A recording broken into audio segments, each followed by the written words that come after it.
I was personally offended and affronted recently when a cycling compadre of mine commented that a club ride that we'd just finished was not good training. My immediate response was, "What the hell are you talking about?" We were sitting down over coffee and discussing, amongst other topics, what is the best type of cycling training to improve fitness. My friend seems to be a big advocate of polarised training, which means either long, slow rides in zone 2 or fast, hard, repeated intervals in zone 5. He said to me that the only reason that he does the group training rides is because he enjoys the company. Well, of course he does. The reason why I was so surprised by his comments is that I think that I'm fairly fit and I do 90% of my training in these group rides with my cycling club. And I'm sure my experience is quite common. I do on average about 3 outdoor rides per week with about 60 to 80 kilometres per ride. The group always rides quite hard at a pace that requires your full attention and effort to keep up. So in other words, it's in zone 3 and in zone 4. If I think back, when I joined this club about 8 years ago, I would get dropped every single ride about 20 minutes in. After maybe 4 to 5 months of regular training, I was able to keep up. And now I regard myself as just as fit as any other rider in the club. So clearly, 3 rides a week in zone 3, zone 4 did make a big difference to my fitness. Given that I am but a humble physiotherapist, not a physiologist, I thought I'd look at some commentary from experts in the field. I've reviewed some online discussions with Dr. Inigo San Millan, the revered and respected coach of Tadej Pogacar, and also Olav Aleksander Bu, who coaches Olympic and world champion Ironman athletes. These 2 experts provide different perspectives on the benefits and application of Zone 2 training and the usefulness of Zone 3 training within a broader fitness regimen. Here are the key points of their arguments, starting with Dr. Inigo San Millan. Firstly, he believes that Zone 2 training is a critical component.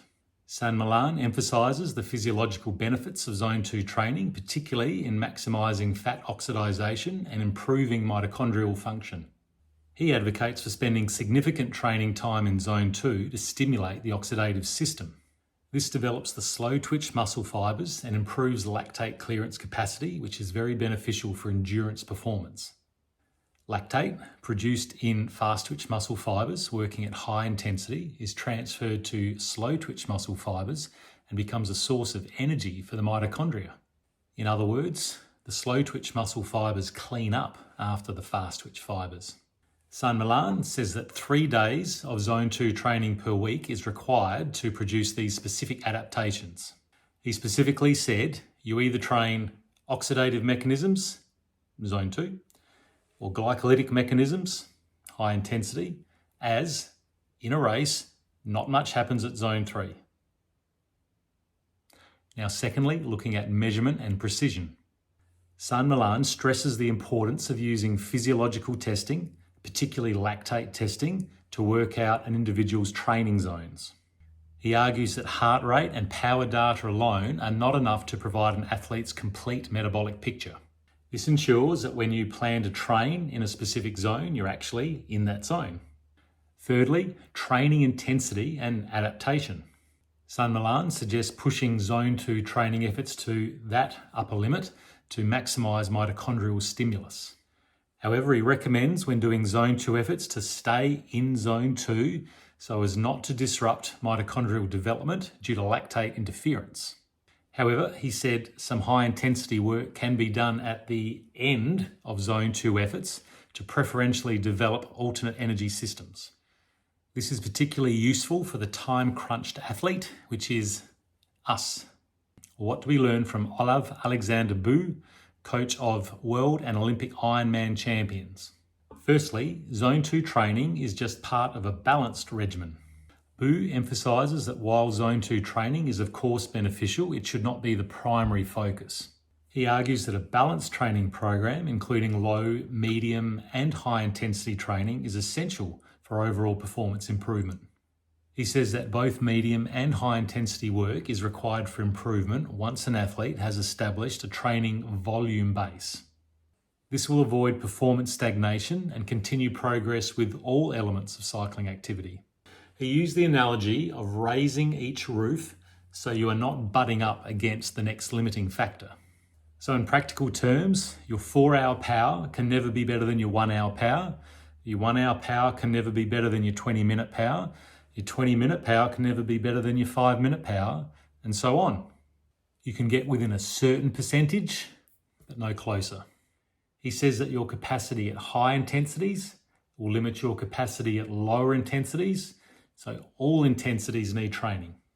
Secondly, he highlights comprehensive adaptations. Bu says that all training impacts multiple systems in the body, including cardiovascular, respiratory, neurological, and muscular. He believes that significant performance improvements require relatively greater enhancements in the central cardiovascular and respiratory systems, more so than the peripheral mitochondrial and muscular systems. In other words, the mitochondria have far more reserve capacity than the cardiovascular system can utilise. Therefore, the central cardiovascular and respiratory systems are the limiting factor in performance. Bu says that medium intensity training in Zone 3 is ideal to address this, particularly for the time-crunched athlete. He recommends some sessions in Zone 2 and some sessions in Zone 3 each week for this reason. Thirdly, he addresses consistency and adaptation. Bu underscores the importance of consistency over time, stating that continuous and consistent training, which he terms maximal sustainable energy expenditure, leads to durable performance gains. Here he acknowledges that Zone 2 training helps to maintain consistency due to the lower intensity, which helps to reduce the risk of burnout and maintain continuous training volume over time. Fourthly, practical training tips. Bu advises athletes to listen to their bodies and avoid pushing too hard during high-intensity training sessions. He suggests leaving intervals in reserve to prevent overtraining and to maintain quality and consistency. He says don't go bonkers at the end of a session just because the start and the middle you managed fairly easily. This ensures that the following training sessions are not compromised. In summary, San Millan focuses on the specific metabolic benefits of Zone 2 training and the importance of precise physiological measurement. He suggests that low-intensity sessions must remain low-intensity throughout. However, at the end of Zone 2 training, you may introduce some high-intensity work to stimulate a different metabolic pathway. In contrast, Bu takes a more holistic approach, emphasising training variety and consistency. He supports the inclusion of all training intensities in a weekly program, particularly Zone 3. He says that the rationale for Zone 2 work, which is mitochondrial development, potentially overlooks other more important physiological requirements. He advocates maintaining the quality of training efforts when doing high-intensity work, which means stopping prior to exhaustion with little left in the tank.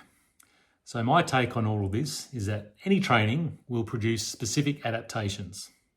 Doing sprint training will help your sprint way more than it will help your 4-hour rides, and vice versa. I know that doing 75-minute club rides 3 times a week over the last 8 years has basically gotten me good at doing 75-minute club rides. This has unfortunately done very little to help my naturally poor sprint. On our weekend rides, we'll tend to tackle more hilly terrain, and these will generally start with a 10 to 20 minute hill climb, and I'll normally have a crack at these pretty much full tilt. Consequently, I've become relatively strong at 10 to 20 minute hill climbs. So what training paradigm do you subscribe to? Which do you prefer? Are you a Zone 2 advocate and a purist, or will you mix it up a little bit with some Zone 2, Zone 3, and some higher intensity efforts, of course, as well? Personally, I think just sticking to Zone 2 for several sessions a week is probably going to be a little bit boring and repetitive. I think I'd prefer to have that variety of low, medium and high intensity. I think ultimately it's still really important to respect individual preference. Let me know in the comments what works best for you.